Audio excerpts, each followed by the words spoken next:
tugasine mung golek bolo nyebar pawarta kang ora nyata sadalan-dalan kebak gambar kang pinajang jangkep sagenderane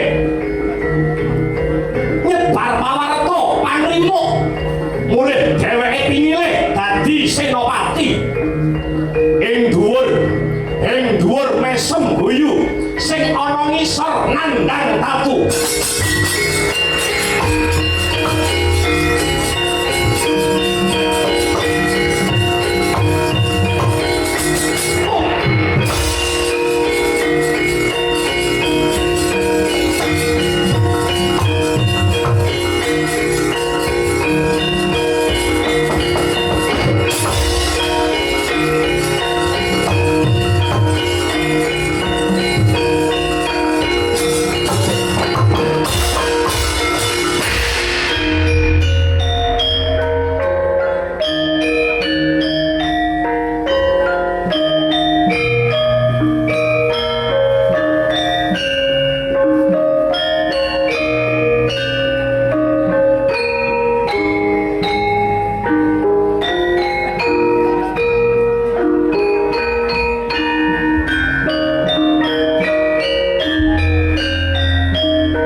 lawan Dewi Naradiploko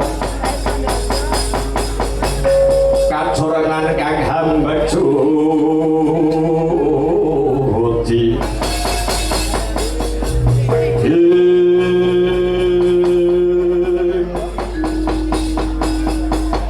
anakku bocah bagus anakku bocah sigit bocah jentara ngerbumo nara kasura sumurupa ya kula mbok menawa ing rikalungguhan iki para dewa para jawata bakal matedhakake wujuding kanugrahan dene kanugrahan mau ora ana liya wujude Wahyu Senopati ingkang irang-ingaranan Wahyu Topengwaja wis kinodrat ing jagat pinesti ing widi pinurba ing dewa mbok menawa sapa wae satriya ingkang duweni niat kang suci sapa wae satriya kang duweni sedya ingkang luhur bakal ngudhokake jiwa lan ragane marang nusa lawan bangsane ya satriya kuwi mau kang bakal kecondhokan wujude Wahyu Topengwaja ya Wahyuning Senopati kamangka bunga kamangka dina samengko calon Senopati Agung adimu Pringgondani Si Gatotkaca lagi nandhang ruga tegese dina iki Gatotkaca nedheng ketamahan lara madal saliring usada ya kanthi perkara iki anjalari bingung dilunglungan para pepundhenmu para Pandhawa Boma Waladya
Wadya tempreming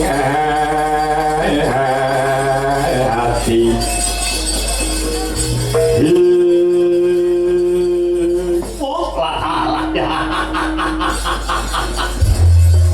dados sakmangke Gatotkaca nedheng nandhang raga Dewaji pancen kaya mangkul munggir gumo Waladyalah tegesipun menika sampun dados sasmitaning Gusti mbok menawi alam menika boten condong karo Si Gatotkaca sampun cetha ing glo ingkang tanpa warana bilih Gatotkaca boten kedrajatan jumeneng dados Senopati tumrap wontenipun kanugrahanipun para dewa ingkang sinebat Wahyu Senopati ya Wahyu Topengwaja badhe kula pasrahaken dumateng Kanjeng Rama Dewaji kados pundi ego pratika paduka Kanjeng Rama Sri Bathara Kresna supados ingkang putra kula pun Boma Narakasura ingkang saged hanggaya Wahyu Topengwaja kala satemah kula saged dados Senopati Agung mapan wonten ing nagari Ngamarta sanes Si Gatotkaca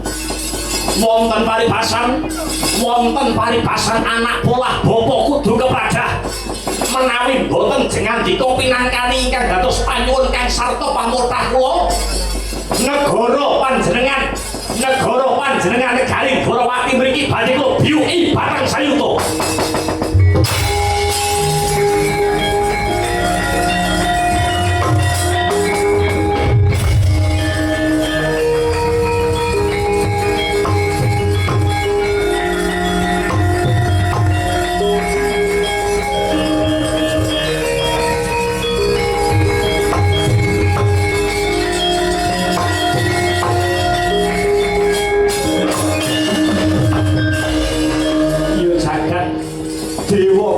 ya jagat pangestungkara ana tembungan anak polah bapa kudu kepradah ketang gedene tresnaku marang jeneng sira anakku Bima Narapasura ya to ya bakal tak budidayake murih Wahyu Senopati ingkang ingaranan Wahyu Tapengwaja bisa cumandha marang jeneng sira putraku Bima Narakasura Ratu Dwarawati Prabu Sri Bathara Kresna dina iki bakal munggah marang Kahyangan Suralaya bakal munggah mring Kahyangan Suralaya anyadang kang sarta anyadong tumruning Wahyu Senopati muga-muga barengi sintrang samirana apa kang dadi sedyane anakku anggone duweni gegayuhan kepengin dadi senopati bisa wae kasembadan ya ulung anakku bocah bagus Bima Narakasura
satriya ing Pringgondani nenggih pun Gatotkaca.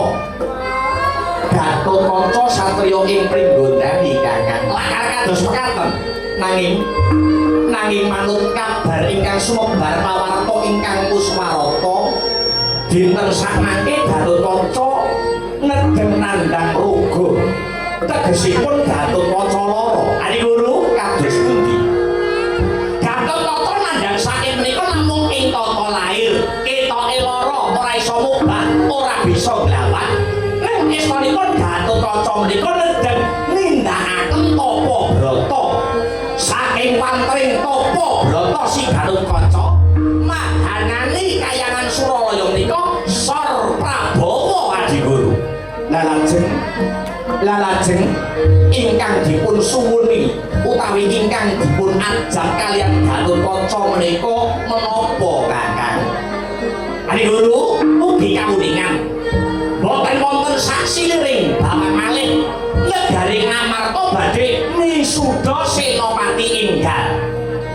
Awit saking indi palilahipun para pepundhen miwah para pinisepuh kang sarta sinengkuyung dening lapisaning para kawula dasih. Gatotkaca ingkang pinilih dados senopati agung mapan wonten ing negari Ngamarta. Lah Gatotkaca nampi pangsiting Jawata. Mbok menawi para Jawata badhe nurunaken kanugrahan ingkang ingaranan Wahyu Topeng Waja ya wahyuning senopati. Dados kakaosipun Gatotkaca nglampahi tapa brata kala wau namung badhe angajak tumedhakipun Wahyu senopati Adi Guru.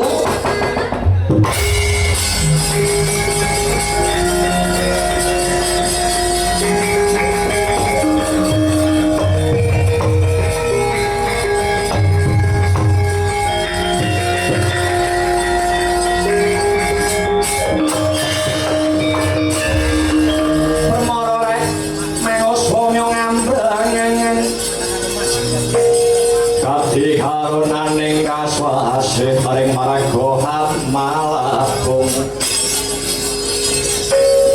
Are sang kandha wastrat maca leng-leng lalu mangun ati Surya mangrangsang wayah Surya mangrangsang wayah Bumi samara wayah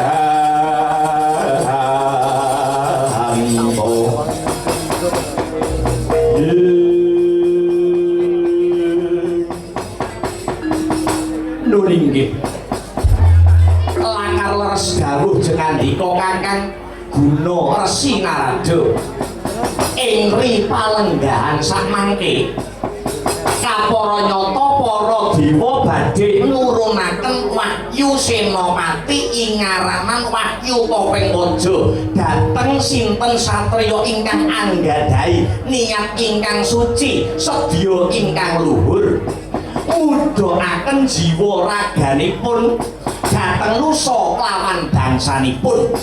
Sareng kula gagas kanthi kandhas kula gonta kanthi cetha inggih namung si Gatotkaca.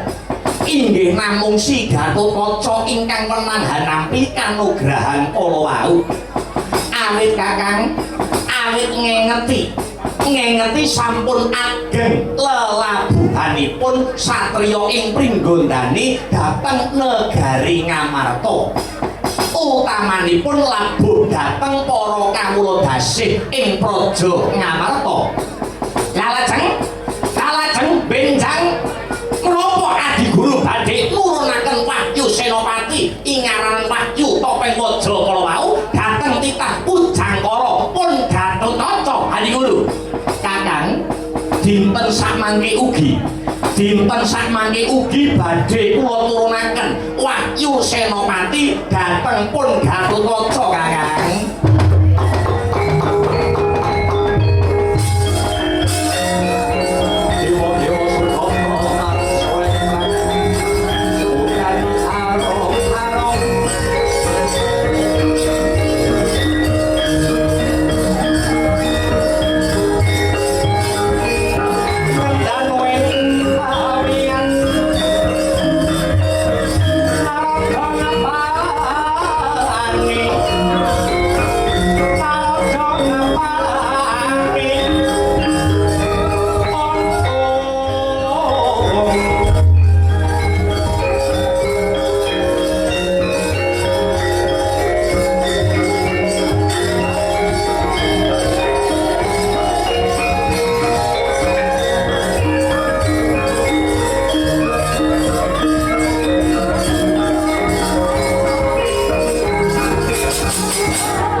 mangun kung kanduhan rimang ulir lenohan pokan niti ulir lenohan pokan nitong yen